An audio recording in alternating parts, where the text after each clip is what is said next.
జరా వరదా వరదనా అయిపోయింది అయిపోయింది వదిలే వదిలే వదిలే. ఏంటి అలా చూస్తున్నావు? ఇప్పుడు చూడడం ఏంటి? నేను పెద్ద మనిషిని అయినప్పటి నుంచి చూస్తున్నాను నువ్వు పెద్ద మనిషి అవుతావేమోనని. ఆహా, కన్నె పిల్లలతో ఆడుకోవాల్సిన వయసులో చిన్న పిల్లలతో ఏంటయ్యా? నాకు ఒక డౌట్, నువ్వు అసలు ఆడదానివేనా? తీసుకుంటా. హలో, అక్కడ కాదు ఇక్కడ. ఏంటిదంతా? ఈ రోజు నా సంపాదన, నన్ను కట్టుకో. నిన్ను కష్టపెట్టకుండా నా సంపాదనతో సుఖ పెడతాను. దొంగతనం కూడా సంపాదన. పాండు, తొందరపడి మా కుల వృత్తిని కించపరచు. ఒక్కసారి దొంగతనం చేస్తే తెలుస్తుంది ఇది ఎంత రిస్కీ జాబ్ అనేది. నువ్వేం తండ్రి బాబు, దొంగతనం చేసే కూతురుని కోపడకుండా. డాక్టర్ కొడుకులు డాక్టర్లు, యాక్టర్ కొడుకులు యాక్టర్లు అవుతున్నప్పుడు దొంగ కూతురు దొంగ అవడంలో తప్పే ఉంది. అయినా ఇది మామూలు దొంగ కాదయ్యా, సెల్ఫోన్లో దొంగతనం చేయడంలో స్పెషలైజేషన్ చేస్తుంది. ఒకప్పుడు ఈ వాచ్ వాలేశ్వరరావు పేరు చెప్తే ఎవరు చేతుకున్న వాచ్ అయినా గడగడగడలా ఆడిపోయేది. ఇప్పుడు సుందర పేరు చెప్తే ఏ సెల్ ఫోన్ అయినా షేక్ అయిపోతుంది తెలుసా? అమ్మా, నువ్వు ఎప్పటికైనా ప్రైమ్ మినిస్టర్ సెల్ ఫోన్ కొట్టేయాలి, అదే నా ఆశయం. తీరుస్తావు కదా? తప్పకుండా నాన్న. ఆపండి, తొక్కలో సెంటిమెంట్ మీరేను. పోలీసులు తీసుకెళ్లి 2 నెలలకు ఒకసారి జైల్లో పెట్టిన సిగ్గులేదు నీకు? సిగ్గెందుకు? దొంగలకు జైలు దేవాలయాలు లాంటివి బాబు. నీకెట్టకు సిగ్గులేదా? నేను దాంతో మాట్లాడుతున్నాను, అయినా మీతో మాట్లాడటం నా టైం వేస్ట్. నా వాచ్ ఏది? ఎక్కడుంది? కొట్టేసి 2 నిమిషాలు 2 సెకండ్లు. దొంగనాయలా? పండు పండు, గాలిపటం చెట్టు కొమ్మకి ఇరుక్కుపోయింది. మీరు ఇక్కడే ఉన్నాను, నేను తీసుకొస్తాను.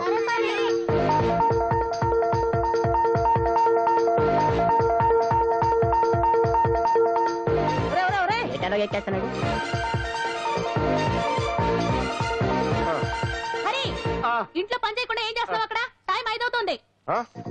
5 అయిందా? అమ్మో, పట్టుకోరా.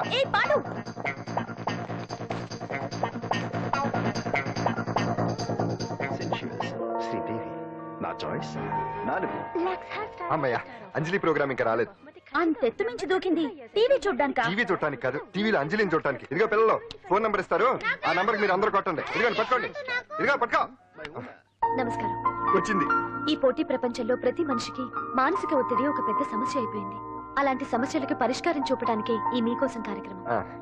ఈ లైవ్ ప్రోగ్రామ్ లో ఈ రోజు మిమ్మల్ని కలుసుకోబోయే వ్యక్తి ప్రముఖ మానసిక వైద్యులు శ్రీ గుండు హనుమంతరావు గారు. హనుమంతరావు గారు, నమస్కారం. నమస్కారం. కొట్టండి కొట్టండి. నంబరు 04014374757. దొరికింది దొరికింది దొరికింది దొరికింది. ఈ రోజు మన ఫస్ట్ కాల్ ఎవరో చూద్దామా? చూద్దాం చూద్దాం చూద్దాం. హలో హలో హలో హలో, అంజలి గారు బాగున్నారా? బాగున్నానండి. మీరు? మనమండి. మనమంటే? పాండు పాండు. ఓ, మీరా? మీరు ఈ ఏడాది అవార్డు కొట్టేస్తారని పోయిన ఉగాది లైవ్ ప్రోగ్రామ్ లో చెప్పాను కదా, కొట్టేశారు. That is Pandu. మీకు ఇంకా తిరుగులేదు, కుమ్మేయండి. ఓకే, థ్యాంక్స్ పాండు గారు. ఇక్కడ డాక్టర్ గారు ఉన్నారు, మీరు ఉన్నామండి. ప్రోగ్రామ్ ఎవరికైనా అక్కడే పడి ఉంటాడు కదా. ఏమండి, మన డాన్స్ ఎంత వరకు వచ్చింది? మీరు తలుచుకుంటే ఎరగేస్తారండి, తెలుసండి మనకి. డాక్టర్ గుండు హనుమంతరావు గారు ఉన్నారండి. మీ సమస్య ఏదన్నా ఉంటే. అంజలి అంజలి గారు, అంజలి బాబు పాండు, ఏమిటి నీ సమస్య? మీరే నా సమస్య.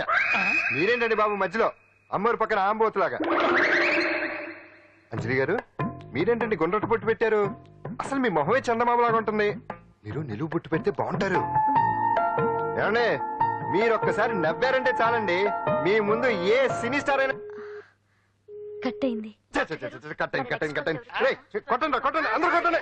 సిను, ఆ పాండు ఫోన్ చేస్తే కనెక్ట్ చేయదని ఎన్నిసార్లు చెప్పాను? కరెక్టే, కానీ అతను రకరకాల ఫోన్ల నుంచి రకరకాల గొంతులతో మాట్లాడుతుంటే ఎలా తెలుసుకోమంటారు? ఎవరికి లైన్ దొరుకుతుంది, దీనికి ఎలా దొరుకుతుందో ఏంటో. బాబోయ్. Hi hi. ఎవరి గురించే?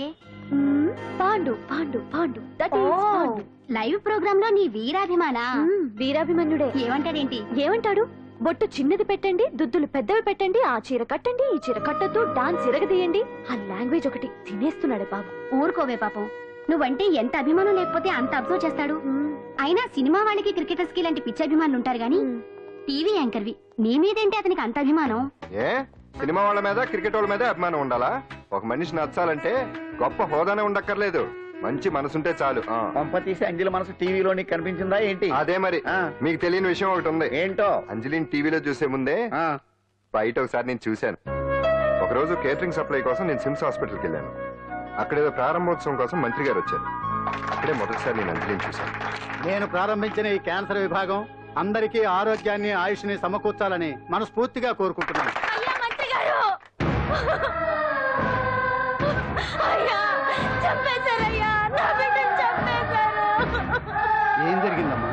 నా బిడ్డ గుండె ఆపరేషన్ ఉచితంగా చేస్తారని మీ గవర్నమెంట్ వాళ్ళు ఎక్కడికి తీసుకురమ్మని చెప్పారయ్యా.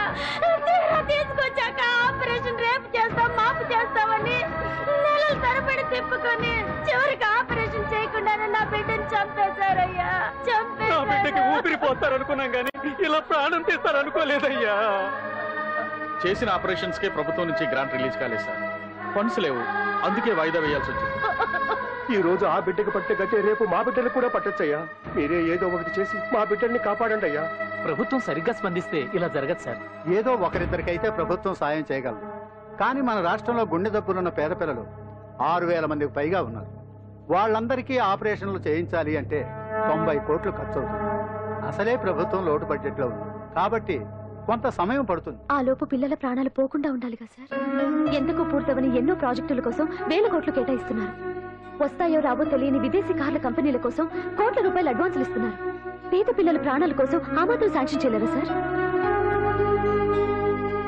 విమర్శించడం తేలికేనమ్మా, పరిష్కరించడమే కష్టం. కష్టం కాదు సార్. ఒక్కో నియోజకవర్గ అభివృద్ధి కోసం ఎమ్మెల్యేకి 50 లక్షలు, ఎంపీకి 2 కోట్లు ప్రభుత్వం కేటాయిస్తోంది.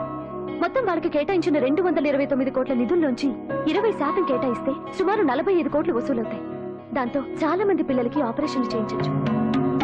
ప్రభుత్వ పథకాల ప్రచారం కోసం సంవత్సరానికి 100 కోట్లు పైగా ఖర్చు పెడుతున్నారు. అందులో 4వ వంతు కేటాయించినా ఈ ప్రాబ్లం పూర్తిగా సాల్వ్ అవుతుంది. మీరే ఆలోచించండి సార్. బాగా చెప్పావమ్మా. నాయకులు ఈ మాత్రం ఆలోచించగలిగితే ఇంకా సమస్య ఉందమ్మా. ప్రతిదానికి నాయకులు వేలెత్తి చూపడం కాదు, మనం కూడా ఆలోచించాలి. నిజానికి మన రాష్ట్రంలోని 8 కోట్ల మంది మనసు పెడితే 6,000 మంది పిల్లలకి ఆపరేషన్లు చేయించడం అసాధ్యం కాదు. ఎవరికి తోచినంత వారు సాయం చేస్తే ఆ పసివాళ్ల జీవితాలకి వెలుగునిచ్చిన వాళ్ళు అవుతారు.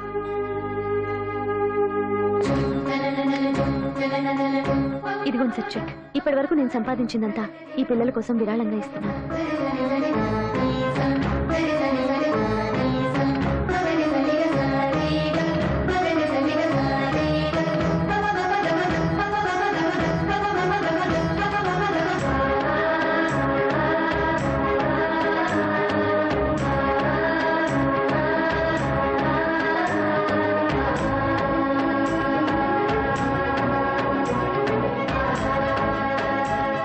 అప్పటి నుంచి నా గుండెల్లో అంజలి ఫ్యాన్స్ అసోసియేషన్ పెట్టేశాను.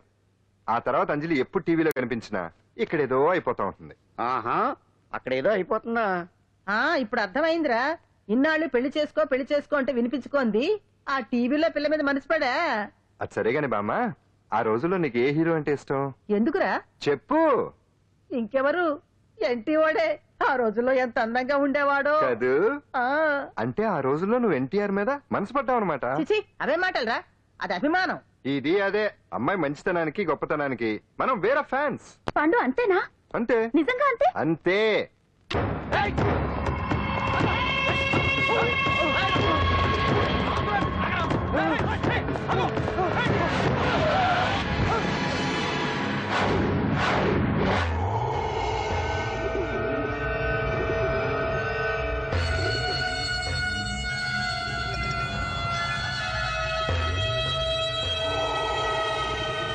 ఆకాశంలో ఏదో మర్డర్ జరిగినట్లు లేదు. అట్లానే ఉంది సార్. ఈ డైలాగ్ ఎవరున్నారో తెలుసా? తెలియదు సార్. ముత్యాల ముగ్గు సినిమాలో రావు గోపాలరావు అన్నాడు. సినిమాలో చూడవా? చూడండి సార్. ఏ సంగీతం వింటావా? ఏనండి సార్. పొద్దుస్తమనం తిని తొంగుంటే మనిషికి గొడ్డుకి తేడా ఏముంటుంది? మనిషి అన్నాక కాసింత కళాభూషణ ఉండాలయ్యా. ఇది ఎవరున్నారో తెలుసా? తెలియదు సార్. ఇది ఆయనే. నన్ను చూడు. పెయింటింగ్ అంటే ప్రాణం, సంగీతం అంటే సరదా. తీసుకొచ్చినామనా తలగాడు దొరకకుంటున్నాడా?